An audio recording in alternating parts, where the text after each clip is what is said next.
Hello students, welcome back to this channel. Today, we will be talking about how to write your chapter 2. But before that, please like first this video and click subscribe and click the notification bell so that you will be updated in every video about practical research.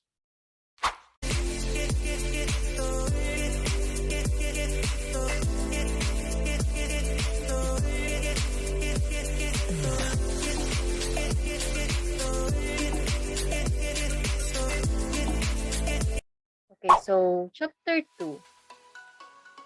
Before discussing this chapter, I'd like to ask muna kung how are you? Kaya pa ba? Okay, so you've reached this video because you are already doing your chapter 2, no? I presume. So, since you're done with you or still working with your chapter 1, laban lang, no? Matatapos din yan. So for now, I will be discussing chapter 2. Okay, so for this chapter, the title of this chapter is Review of Related Literature and Studies. So you keep on hearing review of RRL, no? So why is it that I included studies?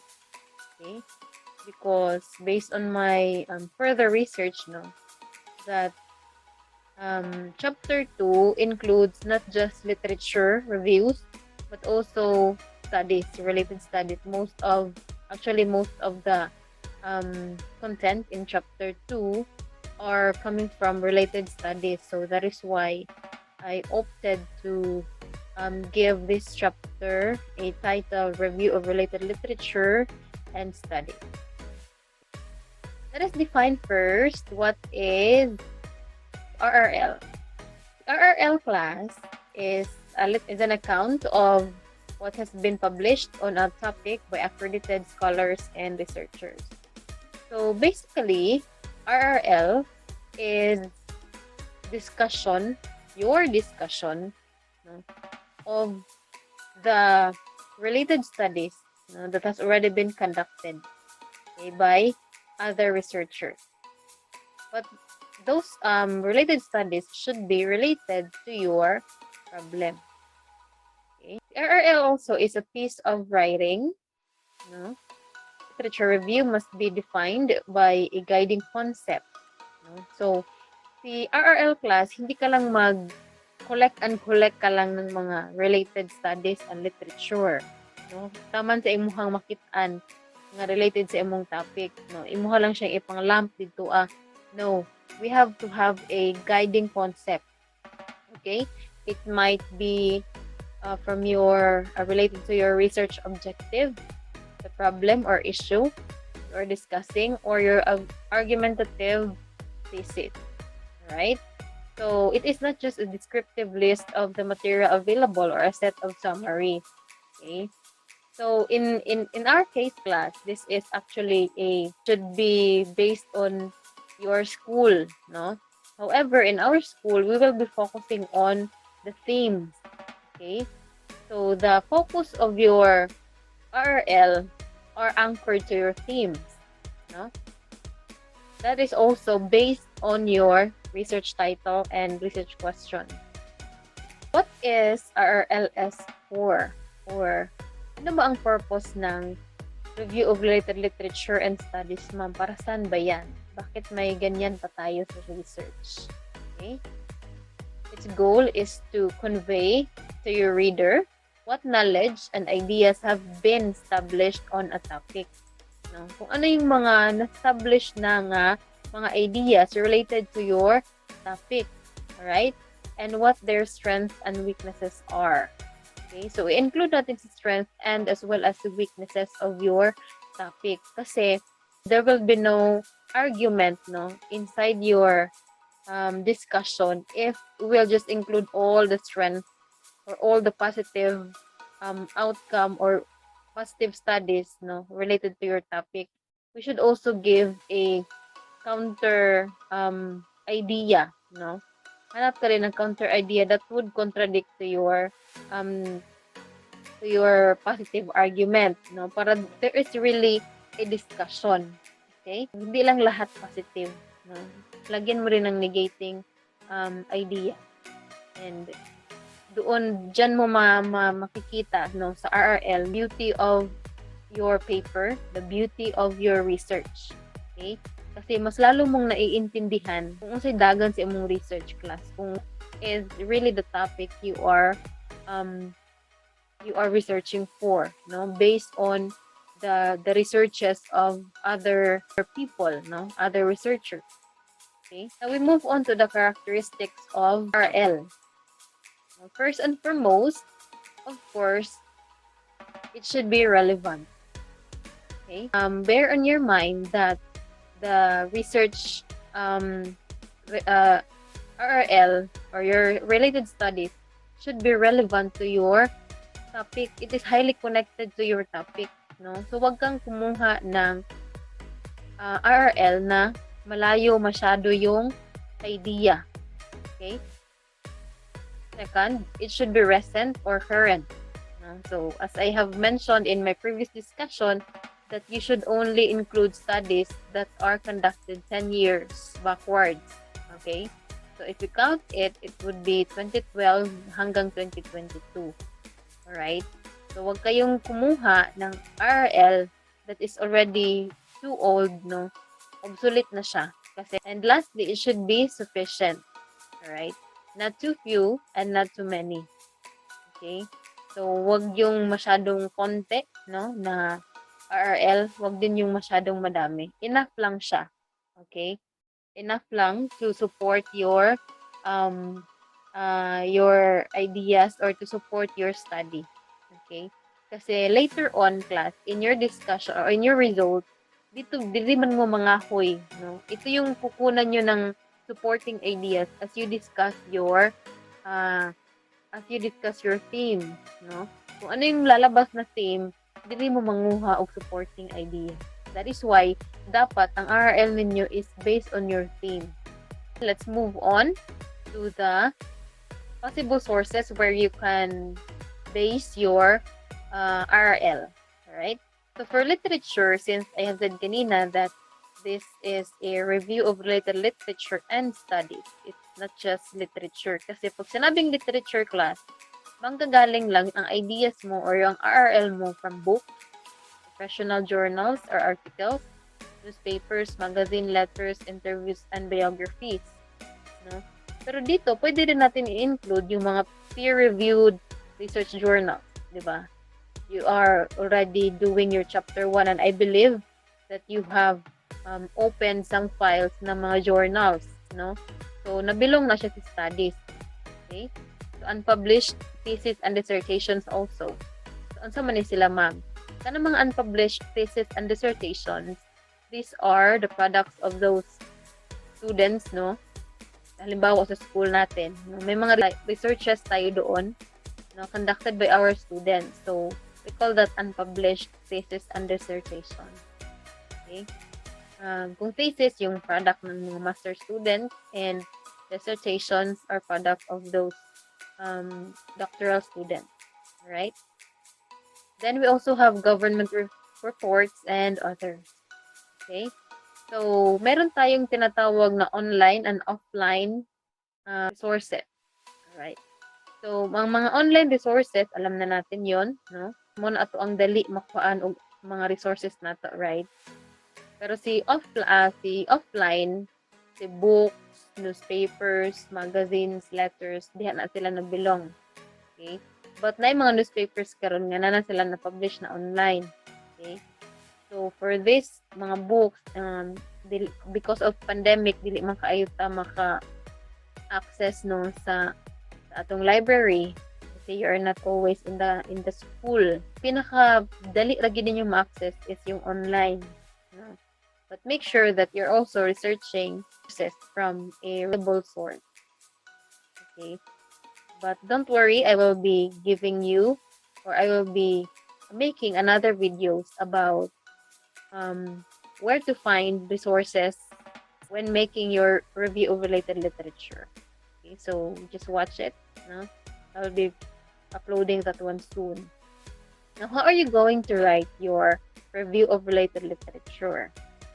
The first step is to decide on the themes. As I have said kanina, no, that your RRL should be based on the theme. So, think of, I know you already have a title. Now, that title, yan ang pagbabasihan nyo sa paggawa ng themes ninyo. Okay? Or pwede rin based on your research question. Okay? So, let's say your problem is about live experiences of students with OFW parents. Okay? So, think of what might be the possible themes in this of this topic. So, sa problem na ito, ano kayong possible na mga themes na mag-circulate out from this topic? Okay? So, decide ka. Mag-isip kayo ng mga themes. Okay? Pag sinabing themes class, this is the circulating idea, no? Or the common possible answers to your questions. Diyan ka, diha pud ka manguha og themes nimo later on in your results. No? When you ask the first question in your research questions, ano kaya yung possible na common answers from your participant? No? So you put yourselves in the shoes of your participants. So kung ikaw pangutanan na nga question, unsa kaya ang possible nimo nga answer? Okay, so diha ka manguha og themes nimo. So you decide first. Then read and analyze the literature and studies that will be used. No? Ito na yung time na mag-search na mo, no, from different sources. Actually, we have so many websites that pwede na to adtuan, okay, to find our RRL. Number 3, write the topic sentence and the organized and paraphrase literature and studies. Okay? Now, diba, RRL, okay, it is composed of paragraphs class. No? And in every paragraph, it should have a topic sentence. Okay? So, topic sentence dapat present. And then, sa isa ka paragraph, diha ang ideas should be mag-circulate dito sa or anchored ang mga ideas in a paragraph. It should be anchored to the topic sentence class or your main idea of that paragraph. I'll show an example later. You also have to use transitional words. Okay? Now, sa transitional words class, may mga functions yan. Okay? If you wanted to add more ideas, no, you can use moreover, furthermore, in addition, no? Sana sila ng mga transitional words. If you also wanted to present a negating idea or contradicting idea, opposite ideas, you can use however, okay? In contrast, no? And marami pang iba class. Okay? So just research kung ano yung mga sample transitional words so that you can add beauty, no, to your discussion. Number 5, reread the material and make changes if necessary. Ito yung last step. No? After making the coming up with your RRL, no, you have to reread it. Baka tomorrow, no, after you having a good sleep, no, may pumasok sa'yo ng mga ideas after sleeping. So, and the next day, meron kang mas better na idea compared sa nagawa mo sa hapon. No? So, make changes if necessary. Baka meron kang pwede i-add or i-omit, no, in the things you have already written. Those are the things to remember when writing a RRL. Okay, ito yung example, no, na isang paragraph lang. Actually, mahaba ito, pero gikat lang na example. Many studies have focused on the relationship between media consumption and body image issues. So that is the topic sentence. The relation between media depictions and body image concerns is well established. Analysis by Grabe, Ward, and Hyde, 2008, concluded that exposure to mass media is linked to body image dissatisfaction among women. Okay? However, pag sinabing however, negating yung kasunod na idea. In an era of rapidly evolving digital technology, the mass media paradigm is no longer sufficient for understanding how adolescents engage with images. The findings of older studies like this one likely do not apply to younger generations. In light of this, researchers have become increasingly interested in specific effects of social media. Another author was presented. Perloff, 2014, theorizes that interactive aspects of social media may influence its impact on body image and mentions that young women are among the most active social media users. May kasunod pa ito, class. So I just wanted you to see how to create an RRL in a single paragraph ingon ani siya, class. Okay? So it is a wrong conception that in one paragraph there should only be one author.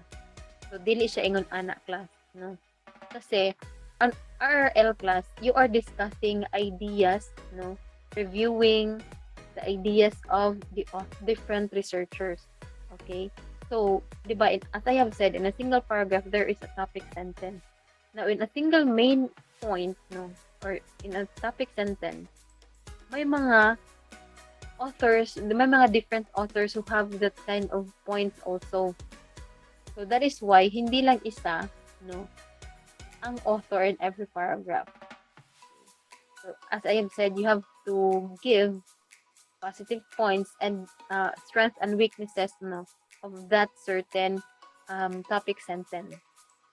So here is the mistakes to be avoided when writing your RRL.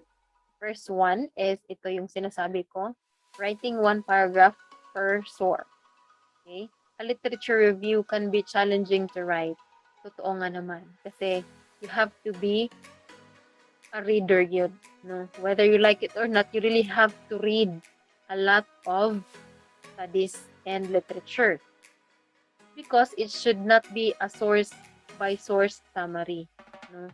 Ibig sabihin, hindi siya dapat one source in a paragraph and another source in the next paragraph. No, it shouldn't be like that.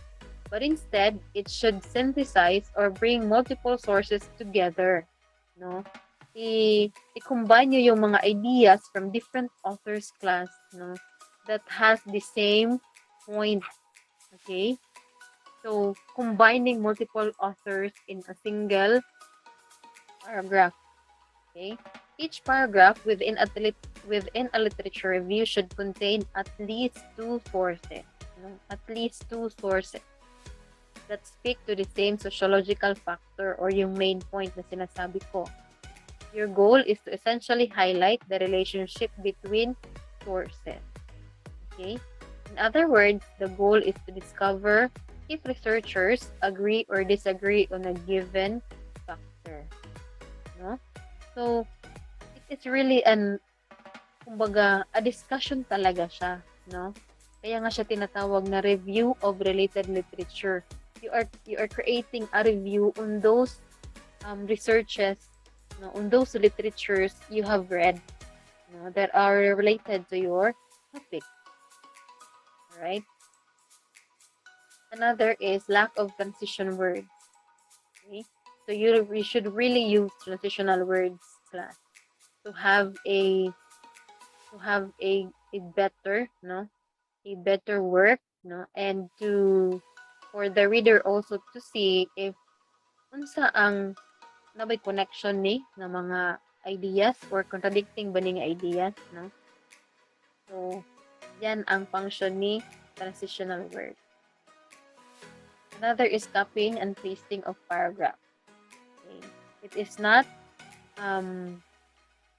not really advisable for you to copy and paste ideas from different author. Okay? You really have to paraphrase it. I have taught you already how to paraphrase, no, your research, the ideas you have researched. Okay, we have a lot of paraphraser actually. No, convenient na kayo sa inyo ha karon class. So there is no reason for you to plagiarize. Okay, it is a no-no in research. Then lack of content analysis. Right? So, kini class, kining lack of content, makita man ni sa giunsa ninyo pag-present inyuhang RRL sa kada paragraph. Okay? So, you really have to also comprehend kung unsa ang inyuhang nabasa. No? Imaha man na ipang-combine kung kinsa tong na ay the same point nga gipang discuss. You have to combine it. Now, if nagpataka lang kag lamp din na mura bag ka na bitang nabalingki ka nga basta na lang kasulod sa imuhang basket. No? So, it is not like that. RRL is not like that. Dapat imuhang i-combine tong mga ideas with the same stand, with the same focus. Okay? So, yan. Avoid it. Inconsistency also of in-text and reference citation. So, kung sino yung ginamit mo or na-mention mo in your discussion, dapat class, makikita yan siya sa reference also. No? So, kung na-mention doon si kasato ganina, Grabe, 2014, or Perloff, 2014, dapat si Perloff makita po siya sa inyuhang reference list and or bibliography. However, ang difference lang nila is that si in-text citation, apelyido lang ni source or ni author and the year of publication no sa iyahang study ang nasa in-text citation. Whereas the reference list, this is the complete information of the author you have mentioned in your in-text citation. It is not allowed that you will cite author in the in-text citation, but you have not put it in your reference list, or vice versa. Okay? So you should be consistent in citing your sources. I will also give a different discussion on how are you going to cite your source. This will be the format of your chapter 2. Zoom in lang natin. Okay, yan. So you have there 3 parts of your chapter 2. We have their introduction, body, and the conclusion. Now, of course, in every chapter class, naagid na siya introduction. Even sa kanto inyo mga definition of terms, no, katong mga subtopics ninyo sa chapter 1, naagid siya introductory sentences baron. No? So, the same with chapter 2, of course, the more nga mag-introduce ta, no, unsa na ato ang focus. Okay, so ang isulat ninyo diri is you have to clearly establish the focus and purpose of the literature review, defining your topic and setting your scope. No, na naman mo ani. Yeah, ma-define naman ninyo yung topic and then ano po yung scope ninyo sa inyong scope and limitation na naman na siya. So, restate lang yun diri. If there's anything you aren't planning to include in your analysis, mention it here. Okay, katong sa scope and limitation nga. So, halimbawa ng introduction for chapter 2 is ito. Yan. So, sabi niya, basahin ko lang. Struggles with body image and appearance have been widely associated with media consumption, particularly in women.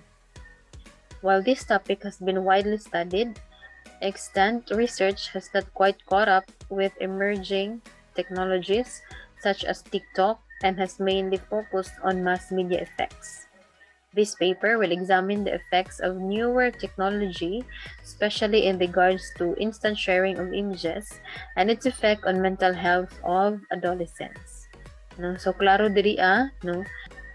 Ang scope niya, scope and limitation. No?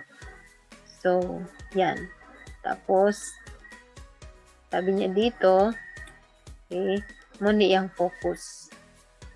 Alright? So, you have to establish that sa introduction pa lang daan.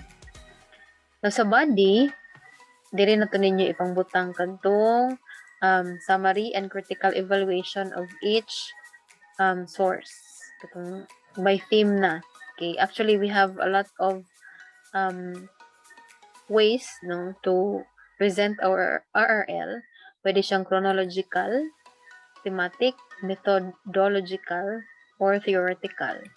But in your case, focus lang ta sa thematic. Katong theme lang ato ang tagaan og mga RRL. Okay? Organize discussion of your topic around central themes. Okay? So, yan. Katong medyo mahaba-haba itong body na ito. Okay? Now, after the body, of course, conclusion. What to write in your conclusion? You should summarize the key findings you have taken from the literature and emphasize their significance to your topic, along with your overarching conclusions and avenues for future research. Be sure to clearly restate your topic and scope so it's clear to your reader why the literature you have reviewed is relevant to your research. Alright? So, ganyan si conclusion. Halimbawa, extant research has mainly focused on mass media consumption and its analysis of the effects of relationship between media consumption and body image issues. While it has shown that a relationship certainly exists, it has not robustly shown how the advent of instant sharing technologies like Instagram stories and TikTok have affected the situation. Okay, so kumbaga, connected jud gihapon siya sa inyuhang introduction. No? So, diri niyo isulti kung na-shed light ba ang kini nga problem. Restate your topic and scope. Make it clear to your reader why the literature you have reviewed is relevant to your research. So, always remember, class, that a good literature review doesn't just summarize sources. Okay? You are not just simply summarizing your different sources. You also have to analyze, synthesize, and critically evaluate to give a clear picture of the state of knowledge on the subject. Okay. So, pag nasabtan gid nimo imong research, okay, makita nimo ang beauty na imong problem when you write your chapter 2. No? Kasi you will be having different ideas from different authors. And by analyzing their ideas, synthesizing their ideas, may in love ka sa imuhang research. I tell you, class. So, do not underestimate itong chapter 2 na ay ko alam na siya, mga related studies lang na siya, mag-research lang ka, mauni mo na, and then imuha na ipang butang diha dayon sa imuhang chapter 2. No? It is not just simply like that. There is more effort that you should do in your chapter 2. You have to analyze, synthesize, and critically evaluate what you have researched. Okay? So, again, you should base your review over the literature to your theme. Okay? Hindi pwedeng basta ka na lang mag-research and makakita ka ng ideas and then combine it, put it in a single paragraph, and then another idea from another source in a one paragraph again. You have to follow the flow and the ways to properly write your review of related literature. Okay? Before I end, let me leave you with this quote or Bible verse, from James 1 verse 5. Sabi dito, if any of you lacks wisdom, you should ask God, who gives generously to all without finding fault, and it will be given to you. And another is, the Lord says, I will guide you along the best pathway of your life. I will advise you and watch over you. From Psalms 32 verse 8. So, I know, class, that your research is really taking much of your time, and it's really a challenging subject. Hindi lang naman kayo, pati sa mga estudyante na meron talagang research. Okay? But always remember that if we only rely on our own wisdom, wala gid tay mabuhat class.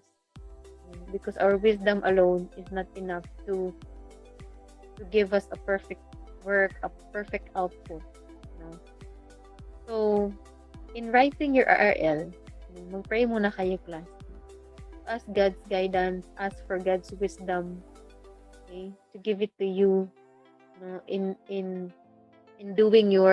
finding for your RRL, na sana i-lead kayo ni Lord, no, to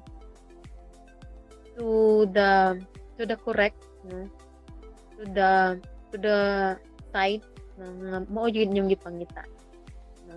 Pray, class, i-pray na to na nga para dili ka ita mahaba yung oras na ma-spend natin in looking for our RRL. Let us first pray that Lord lead us to the correct source, to the right source, no, na dapat namo jud no mabasa, no, na connected sa amo ang topic. So we should always ask for His help, no, kay kakinsa pa man ta mga yung tabang sa iya haraman dyan, because He is an all-knowing God. He is a omnipresent God, omnipotent God. He is the God of all possibilities lang. So, yun. Okay? So, yan lang ang masasabi ko sa inyo. Alright? Okay, so I guess this ends my discussion. Okay, thank you so much for listening. Again, please like. No, if nagustuhan nyo ang content na ito, please like the video and subscribe na rin and click the notification bell for you to be updated. So, thank you very much for listening and have a wonderful day and God bless us all. Bye!